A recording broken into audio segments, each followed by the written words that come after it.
الله والله والله والله الله والله. نحمده ونستعينه ونستغفره ونعوذ بالله من شرور أنفسنا ومن سيئات أعمالنا.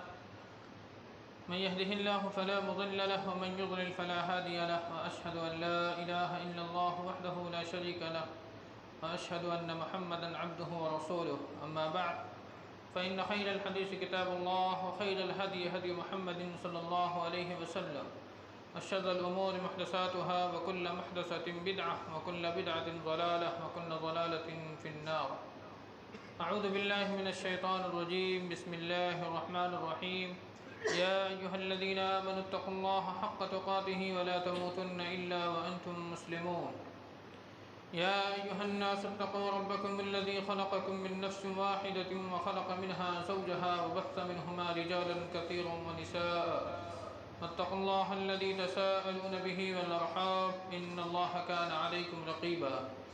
يا أيها الذين آمنوا اتقوا الله وقولوا قولا سديدا يصلح لكم أعمالكم ويغفر لكم ذنوبكم، ومن يطع الله ورسوله فقد فاز فوزا عظيما. وقال الله تعالى في موضع آخر: وجاهدوا في اللہ حق جہادہ.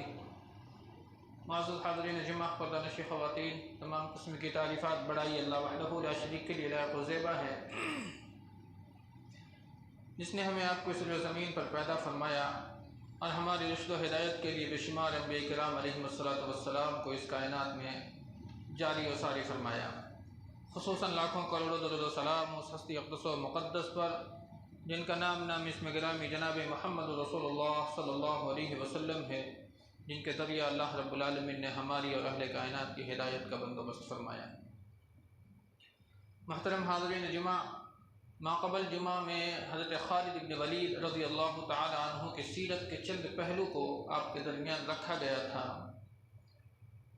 آج کے اس خطبہ جمعہ میں انشاءاللہ تبارک و تعالی بقیہ حصے کی تکمیل کرنے کا ارادہ ہے. اللہ رب العالمین ہمیں اس ارادے میں کامیابی عطا فرمائے. حضرت خالد بن ولید رضی اللہ تعالی عنہ مکہ کے ایک بڑے معزز خاندان میں پیدا ہوئے اور بچپن سے ہی سپہ سالاری کا شوق تھا، جنگجوئی کا شوق تھا.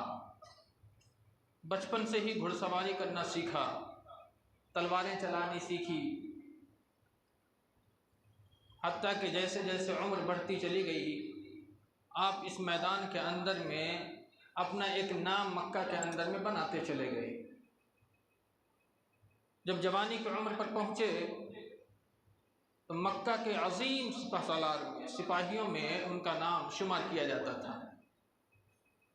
اپنے قوم کی قیادت کرنا یہ ان کے ذمے سونپ دیا گیا تھا، اپنے قوم کی حفاظت کا ذمہ بھی انہیں سونپا گیا تھا.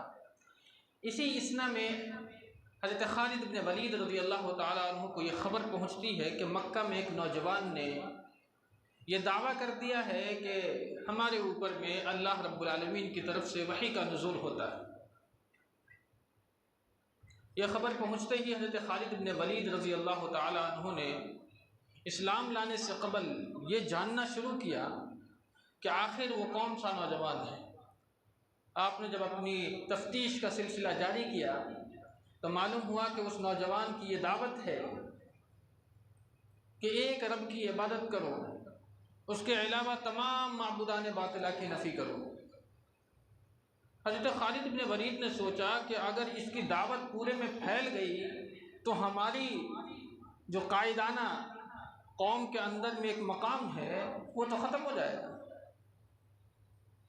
پھر انہوں نے اسلام اور محمد رسول اللہ صلی اللہ علیہ وسلم کے خلاف پلاننگ بنانا شروع کر دیا.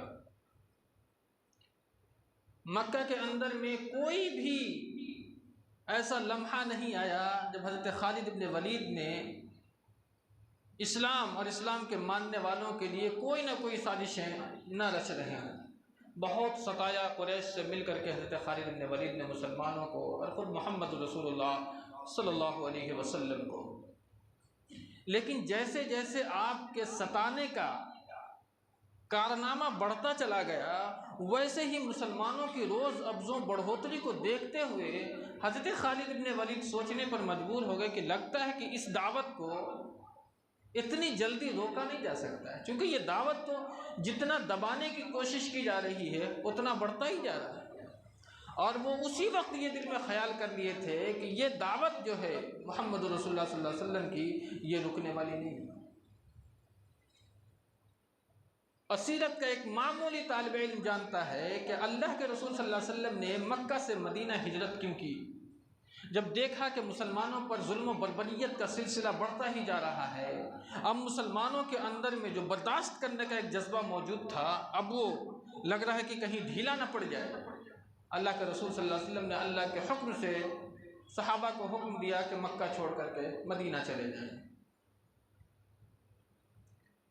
حضرت خالد ابن ولید نے دیکھا کہ مکہ چھوڑ کر کے مسلمان مدینہ کی طرف رخ کر لیا، لیکن جب مدینہ پہنچ گئے مسلمان اور خود محمد رسول اللہ صلی اللہ علیہ وسلم، تو پھر مسلمانوں نے اپنا بدلہ لینے کی ٹھانی کہ ہمارے اوپر میں جو ظلم و بربریت کا ایک پہاڑ، ایک مظالم ڈھائے گئے، ہم اس کا ضرور بدلہ لیں گے۔ پھر وہ مسلمان اپنی پلاننگ میں لگ گئے، حتیٰ کہ معرکہ بدر قائم ہوا۔ معرکہ بدر میں حضرت خالد بن ولید اور مکہ کے بڑے بڑے جو شہ سوار تھے، اس وقت کے بڑے بڑے رئیس لوگ جنگ بدر میں شامل ہوئے۔ اس وقت مسلمانوں کی تعداد ہم اور آپ جانتے ہیں کہ صرف 313 پر مشتمل تھی، اور مخالفین دشمن جو تھے وہ 1000 پر مشتمل تھے۔ مسلمان نہتھے تھے، کوئی سامان نہیں تھا، لیکن جو مخالف تھا اس کے پاس بے شمار ہتھیار موجود تھے، لیکن اس کے باوجود بھی معرکہ بدر قائم ہوا، اور اس معرکہ بدر میں جو مکہ کے بڑے بڑے رؤساء تھے انہیں قتل کر دیا گیا، اور بالآخر کافروں کی ایک دم دردناک شکست ہوئی۔ اب یہ شکست دیکھا کہ مکہ کے بڑے بڑے رئیس مار دیے گئے، کچھ لوگوں کو قیدی بنا لیا گیا۔ اس جنگ سے حضرت خالد بن ولید تو مکہ پہنچ گئے، لیکن ظلم اور ان کے ساتھ جو معاملہ درپیش آیا تھا، حضرت خالد بن ولید سوچنے پر مجبور ہو گئے کہ آخر کیا وجہ ہے کہ اتنی جلدی مسلمان اتنے طاقتور ہو گئے۔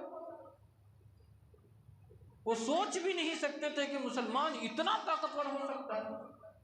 انہیں کیا پتا کہ جنگ بدر میں مسلمانوں کے ساتھ اللہ رب العالمین کی نصرت اور حمایت حاصل تھی، اور اللہ رب العالمین نے فرشتوں کے ذریعے سے جنگ بدر میں مسلمانوں کی حمایت فرمائی، اور اللہ رب العالمین مدد اور کامیابی سے ہمکنار کرتا ہے۔ لیکن وہ کفر کی حالت میں تھے، ان کو یہاں تک پہنچنا ہی ممکن نہیں تھا۔ بالآخر مسلمانوں سے بدلہ لینے کی حضرت خالد بن ولید نے ٹھان لی، یہ بدلہ تو لیا جائے گا۔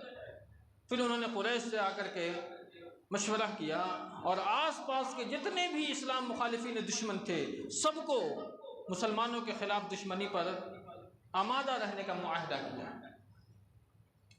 اور پھر قریش کے ساتھ مل کر کے 3000 کا لشکر لے کر کے پھر سے مدینہ پر چڑھائی کر دی، اور وہ جنگ احد ہے۔ ہم اجمالاً آپ کے درمیان حضرت خالد بن ولید کی جو قائدانہ صلاحیت تھی بس اسے اجاگر کرنے کی کوشش کر رہے ہیں، تفصیل کی گنجائش موجود نہیں۔ بالآخر جنگ احد کا وہ معرکہ پھر سے قیام میں آیا، اور ہمارا آپ جانتے ہیں کہ جنگ احد میں بھی مسلمانوں کی تعداد صرف 700 تھی، اور مخالفین 3000 پر مشتمل۔ ابتدائی مرحلے میں تو مسلمانوں کو فتح نصیب ہوئی تھی، لیکن اللہ کے رسول نے 50 جو گھڑ سوار کو جبل عینین کے درمیان مقرر کیا تھا کہ یہیں رہنا ہے جب تک کہ ہماری اجازت نہ ہو، خیمہ نہیں چھوڑنا، لیکن بعض لوگوں نے خیمہ چھوڑ دیا، اللہ کی رسول صلی اللہ علیہ وسلم کی ہدایت پر عمل نہیں کیا۔ حضرت خالد بن ولید نے اسی کا فائدہ اٹھا کر کے مسلمانوں پر زوردار حملہ کیا، اور پھر وہ مسلمانوں کی فتح شکست کے اندر میں تبدیل ہو گئی۔ مسلمانوں کے ہوا اکھڑ گئے، تاب نہیں لا سکے اس شکست کا، بہت سوچنے پر مجبور ہوئے مسلمان کہ آخر یہ کیا ہو گیا۔ وہ بہت ہی خطرناک مرحلہ تھا۔ وہ بالآخر مسلمان اپنے قدم کو مضبوط کرنے میں لگ گئے، لیکن اس کا فائدہ مشرکین مکہ نہیں اٹھا پائے، اس لیے کہ اگر تابڑ توڑ حملہ ہوتا تو ہو سکتا تھا کہ وہ غلبہ عطا کر لیتا، لیکن وہ اس کا فائدہ نہیں اٹھا پائے۔ بالآخر مسلمانوں نے اپنے قدم مضبوط کیے۔ جب یہ ساری چیزوں کی خبر حضرت خالد بن ولید تک پہنچی، پھر انہوں نے سوچا کہ اب کی ایک بڑا لشکر لے جانا ہے اور مدینے پر چڑھائی کرنا ہے اور انہیں شکست دے کر کے جتنے بھی مسلمان ہیں سب کو قیدی بنا کر کے مکہ لے آنا ہے۔ اب اس پلاننگ میں قریش اور حضرت خالد بن ولید لگ گئے اور ساتھ ہی آس پاس کے جتنے بھی مخالفین دشمن تھے سب کو اکٹھا کیا اور 10,000 پر مشتمل فوج لے کر کے نکل پڑے۔ اب اس کی خبر اللہ کے رسول صلی اللہ علیہ وسلم تک پہنچی۔ اللہ کے نبی صلی اللہ علیہ وسلم کیا عسکری تدبیر حضرت خالد بن ولید کرے؟ اللہ کے رسول صلی اللہ علیہ وسلم سے بڑا جرنیل کون ہو سکتا ہے؟ مسلمانوں کو اللہ کے رسول صلی اللہ علیہ وسلم نے کہا کہ مدینہ کے ارد گرد جو بھی راستے ہیں خندق کھود دو۔ اس جنگ کو جنگ احزاب کہا جاتا ہے، عربی زبان میں حزب کہتے ہیں گروہ کو، لشکر کو۔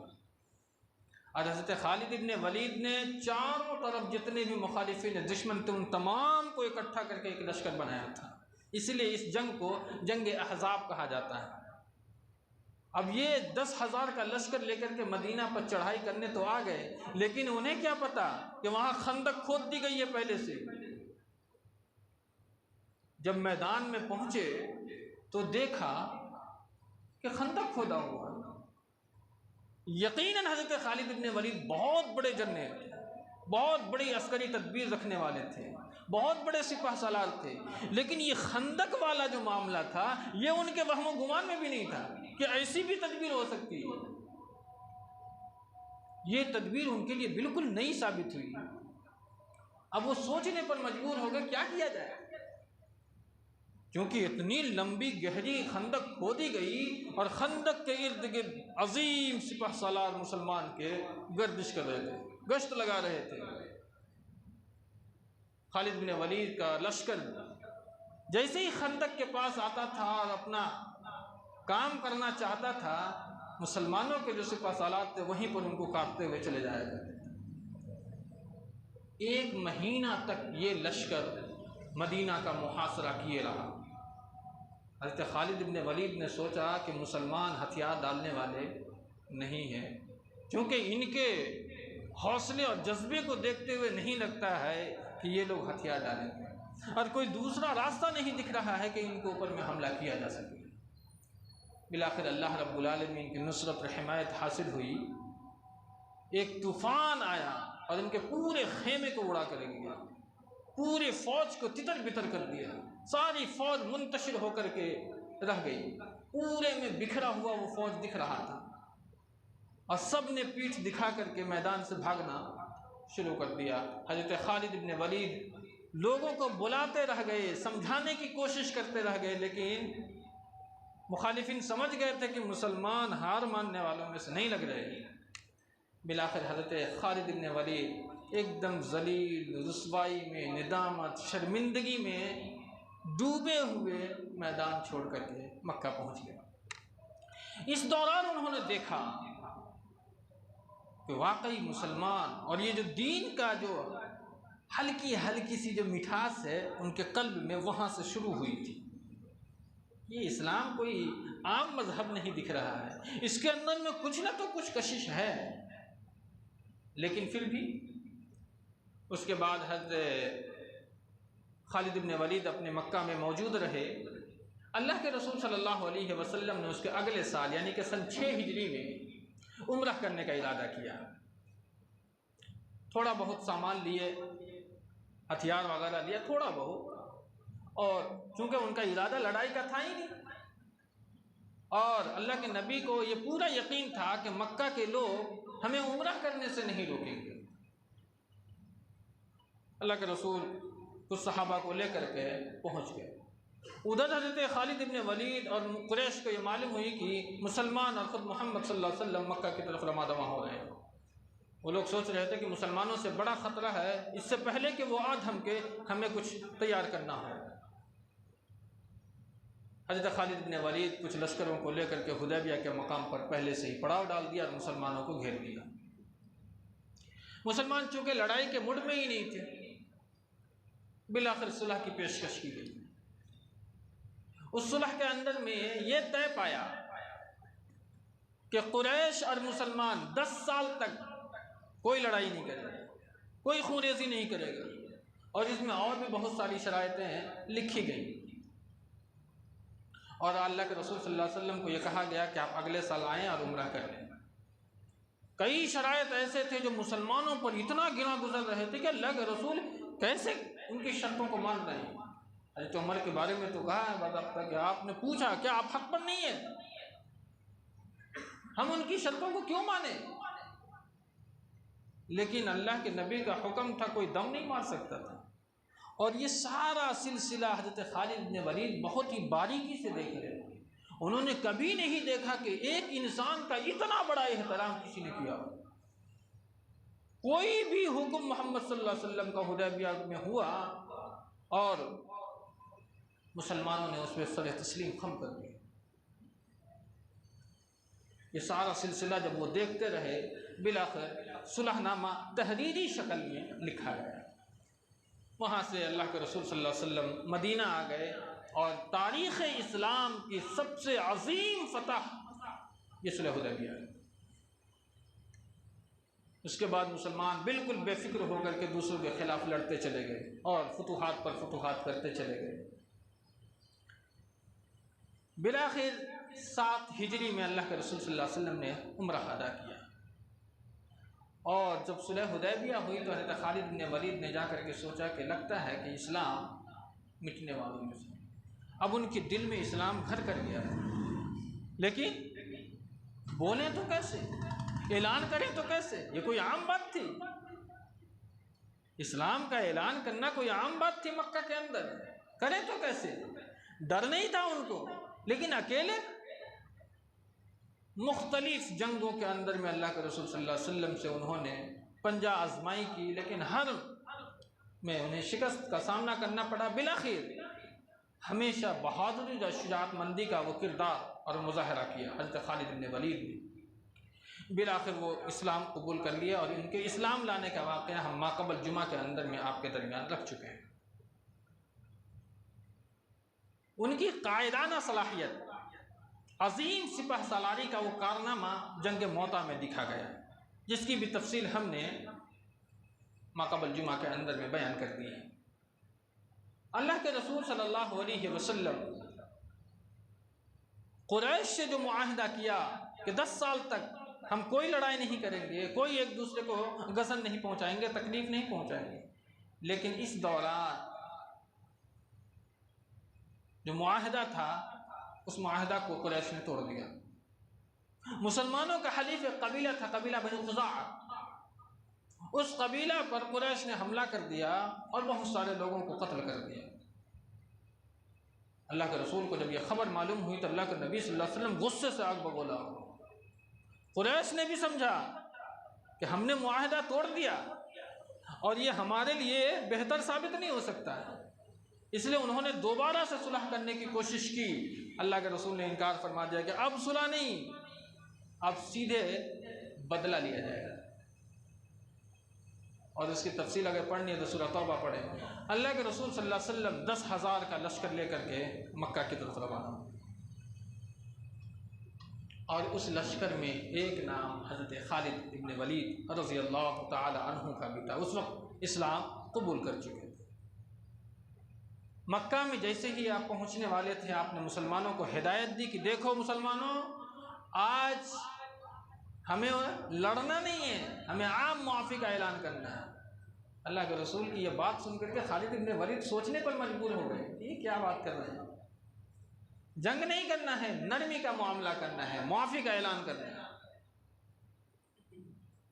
مکہ میں پہنچے ایک دم قائدانہ بن کر کے اللہ کے رسول صلی اللہ علیہ وسلم، ایک دم فاتح مکہ، دیکھتے ہی دیکھتے مسلمانوں کو حکم دیا کہ کعبہ کے اندر میں جتنے بھی ان لوگوں نے طریقے سے بت بنا رکھے ہیں سب کو ڈھا دو۔ حضرت خالد بن ولید فرماتے ہیں کہ میں بھی اس میں شامل تھا بتوں کو گرانے میں، اور دیکھتے ہی دیکھتے اللہ کے رسول نے تمام مکہ کے لوگوں کو معاف کر دیا۔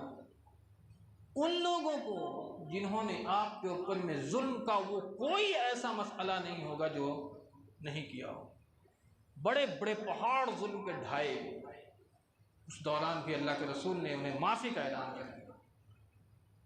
آپ کے اس عظیم بات کو دیکھتے ہوئے حضرت خالد بن ولید سوچتے ہی رہے۔ بالآخر دیکھتے ہی دیکھتے پورے مکہ میں نعرہ تکبیر اللہ اکبر کی صدا بلند ہوئی۔ یہ پہلا موقع تھا جب پورے مکہ میں صرف اللہ اکبر کی صدا بلند ہو رہی، تمام جگہوں پر اسلام کا جھنڈا پھہراتا ہوا دکھ رہا تھا، اور مسلمانوں کے ساتھ ساتھ حضرت خالد بن ولید بھی سجدے میں گر پڑے، اللہ کا شکر ادا کیا کہ اللہ نے اسلام کو فتح نصیب فرمائی۔ اس کے بعد چھوٹی چھوٹی جنگیں ہوئیں۔ اللہ کے رسول صلی اللہ علیہ وسلم نے سوچا کہ مسلمانوں کے راستے میں ایک روڑا قبیلہ حوازن بھی لگا رہا ہے، چونکہ قبیلہ حوازن بھی بڑے تیر انداز لوگ تھے وہاں کے۔ اللہ کے رسول نے ایک لشکر بھیجا اور قبیلہ حوازن کو بھی تار تار کر دیا، اسے بھی ٹکڑے ٹکڑے کر دیے۔ اس قبیلہ حوازن کی جنگ میں بھی حضرت خالد بن ولید شامل تھے۔ اللہ کے رسول صلی اللہ علیہ وسلم 9 ہجری کے بعد مکہ مدینہ روانہ ہوئے۔ حج کا مرحلہ آیا جسے حجۃ الوداع کہا جاتا ہے۔ اللہ کے رسول صلی اللہ علیہ وسلم تمام صحابہ کو اکٹھا کیا اور ارادہ کیا کہ اس سال حج کے لیے نکلتے ہیں۔ 1 لاکھ پر مشتمل صحابہ کی جماعت تقریباً حج کے لیے مکہ روانہ ہو گئی۔ اس حج کے دوران حضرت خالد بن ولید اللہ کے رسول کے بڑے قریب رہتے تھے، اللہ کے نبی خاص محبت کرتے تھے حضرت خالد بن ولید سے۔ اسلام لانے سے پہلے بھی آپ کا ذکر کیا کرتے تھے خالد بن ولید کے بھائی سے۔ اس کا مطلب ہے کہ اللہ کے نبی جانتے تھے یہ بڑے جنگجو ہیں، بڑے کمال کے سپاہی ہیں، بڑے قریب حضرت خالد بن ولید رہا کرتے تھے۔ ان لوگوں کو بیٹھائیے گا۔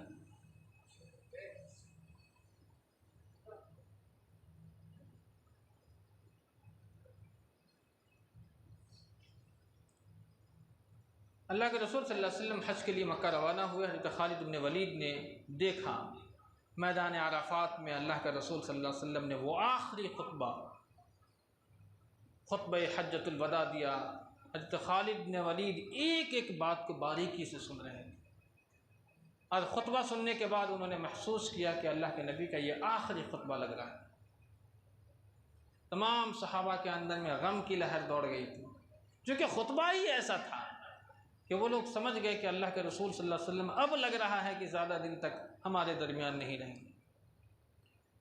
حج سے واپسی کے بعد اللہ کے رسول کی طبیعت خراب ہو گئی، اور اس وقت مسلمانوں کو بہت ضرورت تھی محمد رسول اللہ صلی اللہ علیہ وسلم کی، ابھی ان کی قائدانہ تربیت کی بڑی ضرورت تھی۔ لیکن بالآخر وہ موقع آیا کہ اللہ کے رسول اس دار فانی سے کوچ کر گئے۔ انا للہ و انا الیہ راجعون۔ غم کی لہر دوڑ گئی مکہ کے مدینہ کے اندر، پورے مسلمانوں میں ایک دم خاموشی، سکتہ سا طاری ہو، کیا ہوا؟ اور بہت سارے مراحل درپیش آئے، اس کی تفصیل تو ہم اس وقت بیان نہیں کر سکتے۔ بالآخر مسلمانوں نے یہ قبول کر لیا کہ اس دار فانی سے ہر انسان کو گزرنا ہے، اور اللہ کے رسول صلی اللہ علیہ وسلم بھی اس دار فانی سے کوچ کر گئے۔ خلیفہ کے منصب پر حضرت ابوبکر صدیق رضی اللہ تعالیٰ عنہ کو بیٹھایا گیا۔ آپ جیسے ہی بیٹھے ارتداد کا مرحلہ شروع ہو گیا، بہت سے لوگ مرتد ہو گئے، اور کئی لوگوں نے نبوت کا دعویٰ کر لیا۔ ایک ناہنجار شخص بدماش طلحہ بن خویلد بھی تھا، جنہوں نے نبی صلی اللہ علیہ وسلم کی بیماری شروع ہوتے ہی اس نے نبوت کا دعویٰ کر دیا۔ منصب خلافت پر ابوبکر صدیق رضی اللہ تعالیٰ عنہ بیٹھتے ہی حضرت خالد بن ولید کو طلحہ بن خویلد کی طرف بھیج دیا، جاؤ اور اسے قتل کر کے آؤ۔ حضرت طلحہ بن خویلد کے ساتھ لڑنے کے لیے خالد بن ولید چند سپہ سالاروں کو لے کر کے پہنچ گئے اور انہیں آنن فانن میں قتل کر دیا۔ وہاں سے جب واپسی ہوئی تو ایک بدماش اور بھی نکلا تھا جس کا نام تھا مسیلمہ ابن کذاب، یہ بھی نبوت کا دعویٰ کیا۔ حضرت ابوبکر صدیق نے انصار اور مہاجر کو جمع کیا اور دونوں میں سے چند لوگوں کو نکال کر کے حضرت خالد بن ولید کو قائد بنایا اور کہا کہ مسلمہ ابن کذاب سے لڑنے کے لیے چلے جائیں، کیونکہ اس نے بھی یہ نبوت کا دعویٰ کر دیا۔ مسلمہ ابن کذاب سے لڑنے کے لیے حضرت خالد بن ولید نکل گئے صحابہ کی جماعت کو لے کر کے، لیکن مسلمہ ابن کذاب سے ان کے لڑنے سے پہلے اکرمہ ابن ابی جہل رضی اللہ تعالی عنہ بھی جنگ کر چکے تھے لیکن ہار گئے۔ مسلمہ ابن کذاب سے لڑنے کے لیے حضرت خالد بن ولید جب پہنچے، مسلمانوں کی سب بندی کی۔ اس کی خبر جب مسلمہ ابن کذاب کو معلوم ہوا کہ خالد بن ولید لشکر لے کر کے پہنچ رہا ہے، اس نے بھی 40,000 کا لشکر لے کر کے یہ مسلمانوں کے سامنے لا کھڑا کر دیا۔ 40,000، اندازہ لگا سکتے ہیں کتنے لوگ مسلمہ ابن کذاب کے نبی ہونے کو قبول کیا۔ 40,000 کا لشکر۔ مسلمانوں نے گھمسان کی لڑائی کی مسلمہ ابن کذاب سے، لیکن جنگ ابھی جیتی نہیں۔ بڑی حکمت عملی اپنائی، چونکہ بڑے حکیم انسان تھے، بڑے دانا، بڑے عقل مند خالد بن ولید۔ اور جنگ کرنے کا تو ایک الگ تجربہ تھا ان کا، اور ان کا تجربہ تو ہم لوگ جنگ موتا میں جان چکے۔ آپ نے فوراً مسلمانوں کو اکٹھا کیا اور مسلمانوں کو 12 قبیلوں پر بانٹ دیا، ہر قبیلے کو الگ الگ کر دیا اور کہا کہ دیکھتے ہیں آج اس میدان جنگ میں کون سا قبیلہ پسپائی اختیار کرتا ہے اور کون سا قبیلہ فتح نصیب کرتا ہے۔ اب ظاہر سی بات ہے ہر انسان کے اندر میں جذبہ آ جائے گا کہ بھائی میرا قبیلہ کیسے پسپائی اختیار کر سکتا ہے۔ کتنے بڑے حکیم انسان۔ اب 12 قبیلہ پر جب بنایا ٹیم، اس کے بعد لڑائی شروع کر دی تمام قبیلوں میں، یعنی مسلمانوں نے جم کر کے لڑائی کی۔ اس وقت بالآخر دشمنوں کے پاؤں اکھڑ گئے اور بھاگنے پر مجبور ہو گئے۔ اب بھاگ کر کے اس نے ایک باغ کے اندر میں چلے گئے۔ اب باغ کے اندر جا کر کے اس نے دروازہ بند کر دیا۔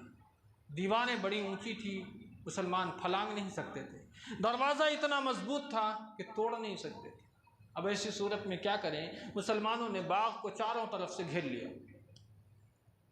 صحابہ بڑے دماغ والے ہوتے ہیں، اللہ نے ایسے نہیں چنا تھا۔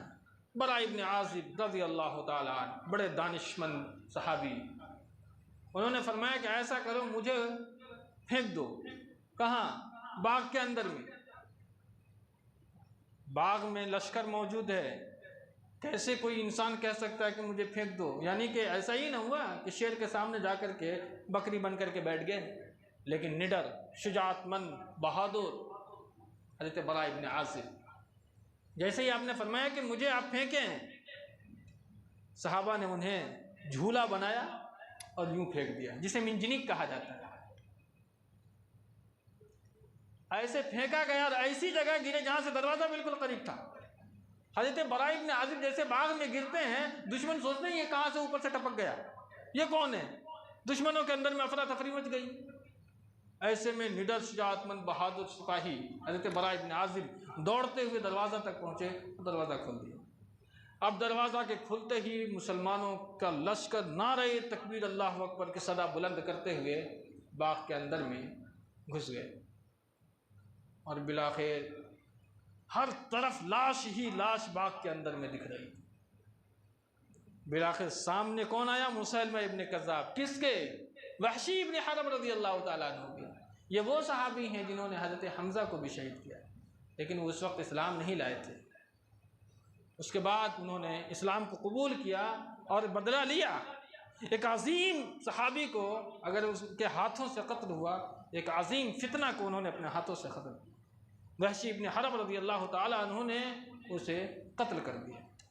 تقریباً ہزاروں لوگوں کی لاشیں باغ کے اندر میں موجود تھی۔ حضرت خالد بن ولید کی قیادت میں وہ جو معاملہ تھا، وہاں سے آپ پھر اس جنگ کو جنگ یمامہ کہا جاتا ہے۔ وہاں سے آنے کے بعد پھر مدینہ کے اندر میں مسلمان تھوڑی دیر سانس لی، لیکن ابھی تو تھمنے والی بات نہیں تھی۔ ان کے بڑے عظیم عظیم کارنامے ہیں، ہم سارے کارناموں کو نہیں بیان کر سکتے، چند پر روشنی ڈالتے ہوئے ہم اپنی بات ختم کریں گے۔ سب سے پہلی جنگ ان کی قیادت میں جو ہوئی، آپ کو بھیجا گیا عراق کے قریب ایک جگہ ہے جس کو حزیر کہا جاتا ہے، مقام حزیر۔ اس جنگ کو ذات السلاسل بھی کہا جاتا ہے۔ اس جنگ کے لیے مسلمان نکل پڑے۔ قائد کون؟ لیڈر کون؟ حضرت خالد بن ولید رضی اللہ عنہ۔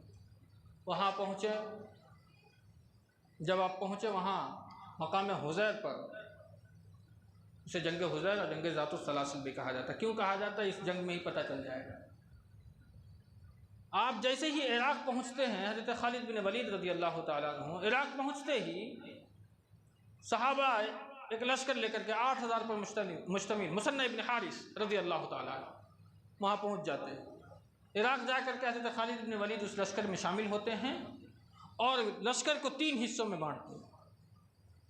پہلا سالار مصنع ابن حارث، دوسرا سالار عدی ابن حاتم رضی اللہ تعالیٰ عنہ، اور تیسرا خود حضرت خالد بن ولید۔ 3 جتھے میں بانٹ کر کے دشمنوں کو چڑھائی۔ ادھر جو حزیر میں اس کا نام تھا غالباً حمص، وہاں کا جو حاکم تھا، اس کی ایک ٹوپی تھی جس کے اوپر میں ہیرے جڑے ہوئے تھے، اور ایران کی ماتحتی میں وہ قبیلہ کام کرتا تھا۔ خلیج فارس کے درمیان یہ جگہ واقع ہے۔ جب وہ لوگ زنجیروں میں اپنے آپ کو باندھ لیا تاکہ میدان سے بھاگنے کی کوئی بھی کوشش نہ کر سکے، زنجیروں میں وہ جتھا، اسی لیے تو ذات السلاسل کہا گیا اس کو، کیونکہ سلاسل عربی زبان میں زنجیر کو کہتے ہیں۔ اب وہ زنجیر میں باندھ لیے تاکہ کوئی بھی میدان جنگ سے راہ فرار نہ اختیار کر سکے۔ پھر بھی مسلمانوں نے پھر لڑائی کی اور بالآخر مسلمانوں کو غلبہ نصیب ہوا اور مسلمانوں کو بہت سارا مال غنیمت ہاتھ لگا۔ اس مال غنیمت کو حضرت خالد بن ولید نے مدینہ بھیجا۔ جب مال غنیمت کی تقسیم ہوئی تو وہ ٹوپی حضرت خالد بن ولید کے حصے میں آئی۔ حضرت خالد بن ولید جب ٹوپی کو دیکھا تو اس پہ ہیرے جڑے ہوئے تھے، بڑے خوبصورت اور بڑے مہنگے۔ اس وقت کی قیمت ہے تاریخ کے اندر میں 1,00,000 درہم، اس ہیرے کی قیمت 1,00,000 درہم۔ پھر اس کے بعد دریائے فرات کے ہی پاس ایک اور جنگ لڑی آپ نے۔ اس جنگ کے اندر میں معاملہ یہ ہوا کہ مسلمان وہاں پہنچے دریائے فرات کے قریب، اور خود حضرت خالد بن ولید نے اس کا مشورہ دیا تھا، کیونکہ مسلمانوں کا جو دائرہ ہے اسے بڑھانا مقصود تھا، ایک جگہ منجمد ہو کر کے رہنا مقصود نہیں تھا۔ آپ وہاں گئے، شہر ابلا جسے کہا جاتا ہے اور شہر ہیرا، اس کے درمیان یہ لڑائی شروع ہوئی۔ وہاں بھی آپ بہت ہی مرد مجاہدانہ کردار ادا کیا اور دشمنوں کو بھاگنے پر مجبور کر دیا۔ اس جنگ میں وہ لوگ یہ طے قرار پایا کہ ہم آپ کو جزیہ دیں گے، صلح کرنے پر مجبور ہوئے۔ شہر ہیرا میں جب وہ یہ فتوحاتی سلسلہ جاری رہا، جب وہ قلعے کے اندر میں بند ہو گئے شہر ہیرا کے، کیونکہ وہ دشمنوں سے بچنے کے لیے ہی وہ قلعہ بنایا گیا تھا، اس قلعے میں بھی مسلمان گھس گئے، اور ان کے اس کردار کو دیکھتے ہوئے شہر ہیرا کا جو گورنر تھا اس نے سوچا کہ لگتا ہے کہ مسلمانوں سے پنجہ آزمائی کرنا بڑا مشکل ہے، اس لیے انہوں نے صلح کی پیشکش کی۔ اور مسلمانوں کا ایک کردار یہ بھی رہا کہ جنگ ایسے شروع نہیں ہوئی، جنگ کبھی بھی ایسے شروع نہیں ہوتی۔ ایک بات یاد رکھیں گے ہمیشہ، جنگ شروع کرنے سے پہلے ہر جنگ میں حضرت خالد بن ولید نے مشرکین کو، منافقین کو اسلام کی دعوت دی۔ اسلام کی دعوت سے جس نے بھی انکار کر دیا پھر اس کے خلاف محاذ آرائی کے لیے آپ تیار ہوا کرتے تھے۔ شہر ہیرا کو جب آپ نے فتح کیا، اس میں تقریباً میرے حساب سے 70,000 لوگ مارے گئے تھے، اور جزیہ دینے پر وہ لوگ آمادہ ہوئے کہ ہم آپ کو ٹیکس دیں گے، 1,90,000 درہم سالانہ دیں گے۔ اب یہ ٹیکس ہو گیا۔ اب شہر ہیرا پر مسلمانوں کا قبضہ ہوا، اور اسی شہر ہیرا میں حضرت خالد بن ولید نے تقریباً 1 سال تک قیام فرمایا، اور اس کے بعد چھوٹے چھوٹے بہت ساری جنگیں کی۔ آخری جنگ کا ذکر کر کے میں اپنی بات ختم کر دیتا ہوں۔ آخری جنگ یہ تھی کہ حضرت خالد بن ولید کی دلی خواہش تھی کہ شمال کی جانب یعنی روم، اس پر کس طریقے سے قبضہ کیا جائے، کیونکہ یہ اگر قبضہ ہو جائے تو مسلمان ایک طاقتور جماعت بن جائے گی۔ چنانچہ آپ نے 36,000 کا لشکر تیار کیا اور روم کی طرف بھیجا۔ یہ سارے لشکر ایک جگہ ہے یرموک، اس لیے اس جنگ کو جنگ یرموک کہا جاتا ہے۔ اس جنگ یرموک یعنی یرموک کے مقام پر 36,000 کا لشکر لے کر کے مسلمان پہنچ گئے، لیکن مخالفین میں جب پتہ چلا کہ اسلامی لشکر آ رہا ہے تو اس نے 2 لاکھ کا لشکر تیار کر دیا مسلمانوں کے خلاف لڑنے کے لیے۔ یرموک کے مقام پر جب مسلمانوں نے ان لشکروں کو دیکھا تو سوچا کہ عقل مندی یہی ہے کہ خلیفہ کو اس کے بارے میں خبر پہنچا دیا جائے۔ حضرت ابوبکر صدیق کے پاس جب لیٹر آیا کہ یہ معاملہ ہے، حضرت ابوبکر صدیق نے ایک لیٹر لکھا اور قاصد کو بھیجا، کہاں؟ عراق، جہاں کون موجود تھے؟ خالد بن ولید۔ ان کو لیٹر لکھ کر کے بھیجا کہ ایسا کریں آپ یہاں سے فوراً روانہ ہو جائیں۔ کہاں؟ یرموک کی طرف، کیونکہ روم سے جنگ لڑنی ہے اور آپ کی قیادت میں لڑی جائے گی وہ جنگ۔ جیسے ہی قاصد کا لیٹر ملا، حضرت خالد بن ولید کو 8,000 کا لشکر لیا نکل پڑے۔ لیکن یہ سفر اتنا آسان نہیں تھا، یہ بڑا پرخطر سفر تھا۔ اس سفر کی داستان پڑھیں تو عبد المالک مجاہد کی کتاب کا مطالعہ کریں۔ بڑا پرخطر سفر، 8,000 کا لشکر لے کر کے حضرت خالد بن ولید کشتی پہ سوار ہوئے، اور کشتی در کشتی بالآخر آپ یرموک کے مقام پر مسلمانوں کی صف میں شامل ہوئے۔ لیکن مسلمانوں کو دیکھا کہ 4 جتھوں میں مسلمان الگ الگ ہیں، یعنی 4 ٹیم بنی ہوئی تھی۔ حضرت خالد بن ولید نے کہا کہ یہ چاروں جتھا الگ الگ لڑے گا تو اس پر فتح پانا ممکن نہیں۔ آپ نے چاروں جتھوں کا جو سپہ سالار تھا ان کو بلایا، ادھر آئیے۔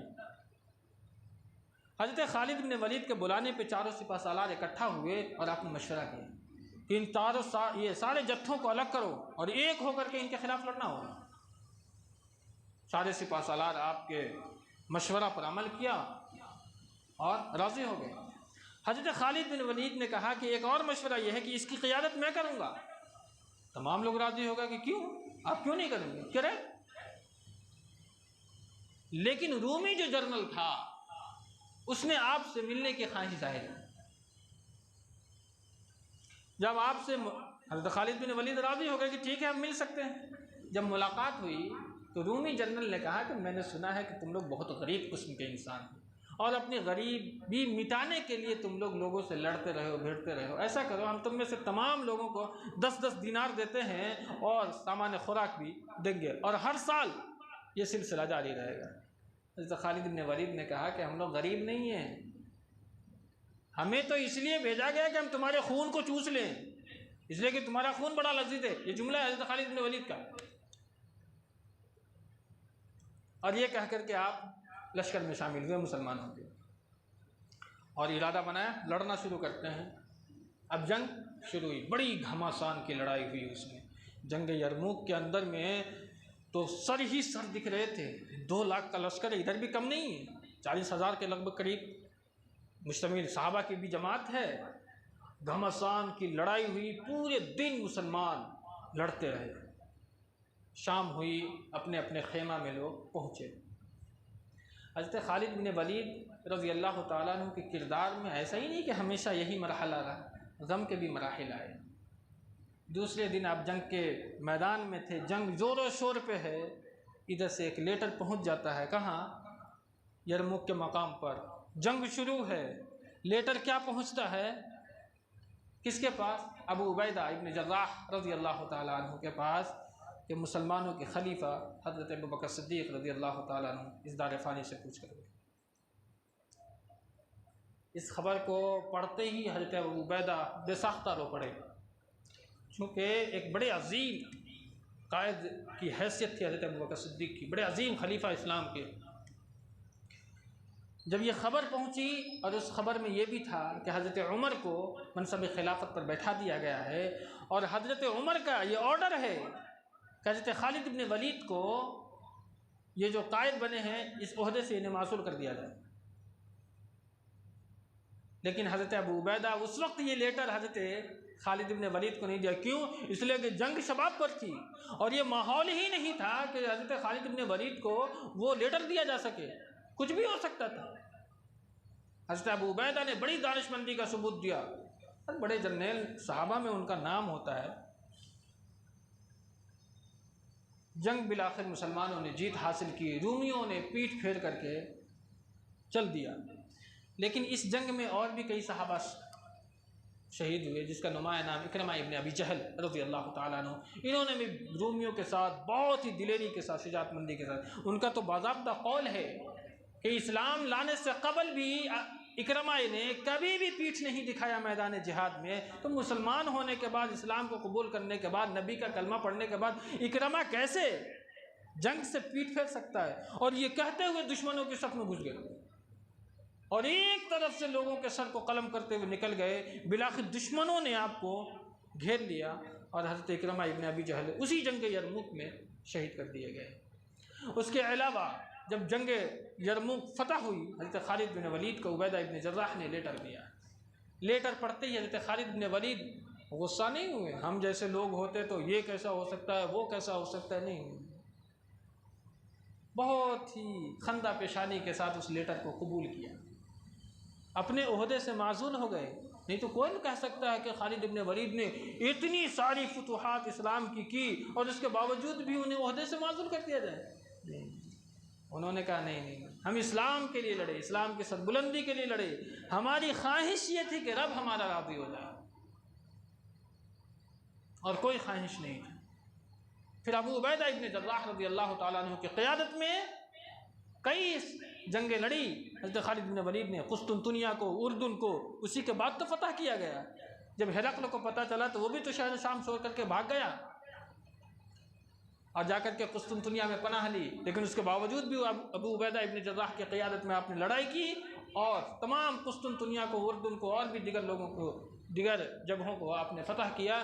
بالآخر حمص کے مقام پہ آخری کلمہ ہے ان کا، کھٹیا پر لیٹے ہوئے ہیں اور ان کے جملہ ان کی زبان سے آخری ہے کہ خالد بن ولید ہمیشہ دل میں یہ تمنا لیے ہوئی اس دنیا سے رحلت کر گیا کہ اللہ رب العالمین ہمیں شہادت کی موت سے ہمکنار کرے، لیکن آج خالد بن ولید کھٹیا پر لیٹا ہوا ہے۔